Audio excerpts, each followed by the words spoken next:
Hi everyone, welcome back to my channel. In today's video, I'm going to be going over my process on how I budget our paychecks and how I decide how much money to put in each of my cash envelopes. Someone left a comment on one of my other videos asking how I determine how much money to put in each of my cash envelopes, and I thought that was a great idea. I figured I'd film this video because it can be super helpful. I hope it's super helpful, and I just want to show you kind of the process of all of this if you're new to cash budgeting or you want to start and don't know where to start. So I'm just going to go ahead and jump right into this video. I apologize if it's a little confusing. I've had to refilm this a couple times, so if you have any questions after watching, feel free to leave them down below in the comments and I will answer your questions as best as I can. So let's get started. So I use Google Sheets because it is so easy to budget my paycheck using it. I used to do it on paper and it was just so much work. So the first thing I have up here, I have our income sources. I have two other ones, but I just covered them up. So I listed them, and then right next to it, that's where I put the amount. And then this right here, this box right here is the income total. So it will total if I put like $100 for this and $100 for this, it adds them up automatically. So I love that. I will show you guys how to do that if you don't know. You click this box, and then all the way over here on the right side, you click the drop down and you click sum. Okay, I'm gonna do what I already had. So you're just gonna type in the boxes that you want it to add up. So I have two others above, so I'm gonna do B4, and then you type a colon, and then B, the last one, 7, and then it'll highlight all the boxes, and then you press enter, and I don't have anything there, so that's why it says 0, but that is how you select like all the boxes and make it so that this box is the sum of all the other boxes that you want. I hope that makes sense. So moving on down, the next thing I have here are our expenses. So these are bills. I have them first because they are the most important. So I have, the category, amount, and then I also have this section right here called current balance. And this is where I keep the number, like how much total is in the envelope. Right here, I'll just put how much I need. So usually it's only half. And this makes it easy to where if I need to know how much I have in any envelope, I can just look at it on my laptop instead of having to go get my cash binders, sort through the envelopes, and then count the money in the envelope. That's just like too much of a hassle. So I love having that right here. This total right here, I have the same. I use the sum option so that I can see how much total we need for bills. And then month ahead and over budget are not priorities, but I just put them here under my bills because this is the order they appear in my cash binders. So in my cash binders, rent is first, then car payment, and then I have these in my bills binder. So that's why they're there. And then I have automatic expenses. These are even more bills.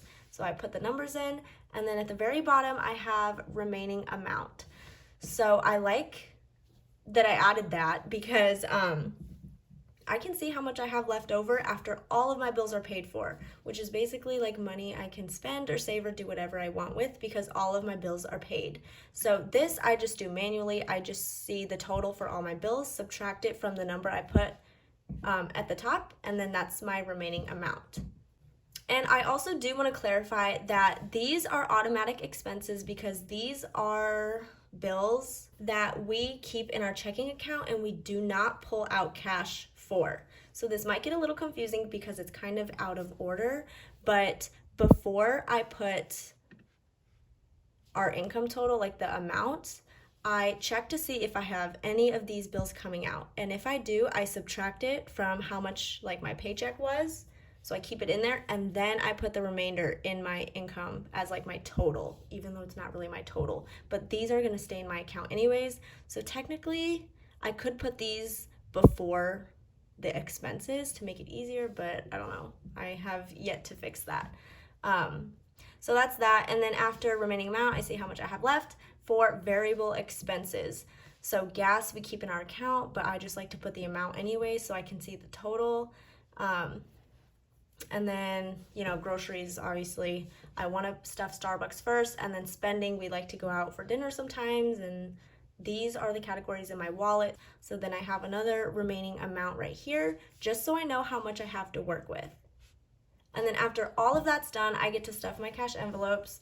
I mean, technically these are cash envelopes, but this is like the fun stuff. So as of like how I determine how much I put in my envelope, there's really no rule for that. I just basically put whatever I want in my envelopes. So I have a rule like vacation for these sinking funds.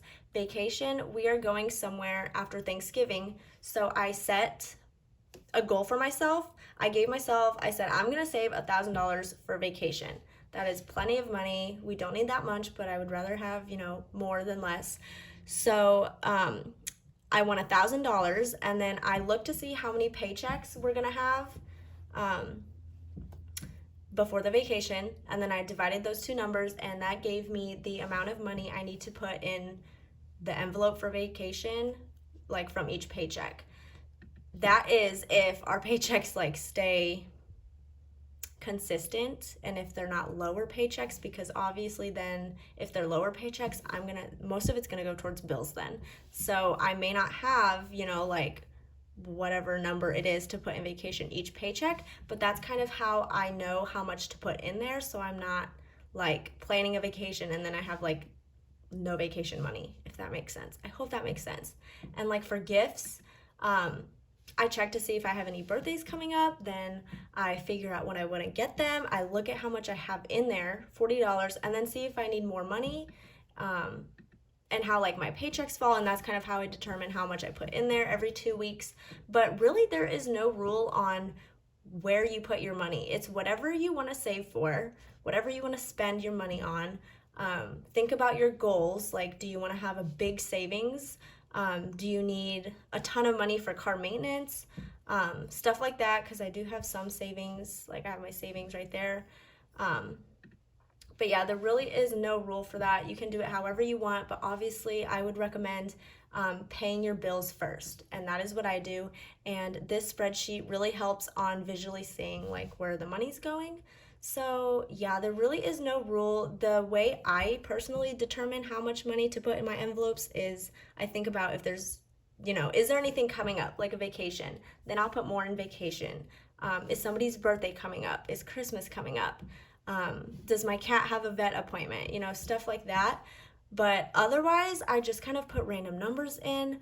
A lot of times I just put fives in each of the categories. Like if I put $100 in vacation, and if that's a lot of money and I don't have like a lot remaining, then I'll just put like 5 in each of the other ones if there's nothing else I need money for.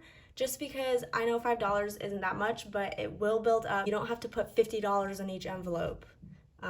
That's totally not necessary, but you know, whatever you want to save for, put money in there for that. So that's kind of how I do it. I also did want to go over how I like figure out when I go to the bank, I need to pull out certain bills, obviously. So how do I do that? Well, I used to do that on paper, and it was just so tedious and took so long. So I made a spreadsheet for that right here. So I have all my categories listed, and then I have the bills right here. So I'll just do an example. For rent, usually we pull out like $288. That's half of our rent. So I need 200s, 150, 120, 110, 15, and 3 ones, I think. So that's 100, 200, 250, 270, 280, 285, 286, 287, 288. So that's how I figure out how many bills I have. So I do that for everything. And then down at the bottom, I already made like a total, and that's the same. You go up here and click the sum and select all your columns. And then it'll add up for you. So right now I need 3 ones. That's how I know how many ones I need. So I don't have to go through and count every single one, because I used to do that and it takes so long. So yeah, that is how I do that. I will backspace on these.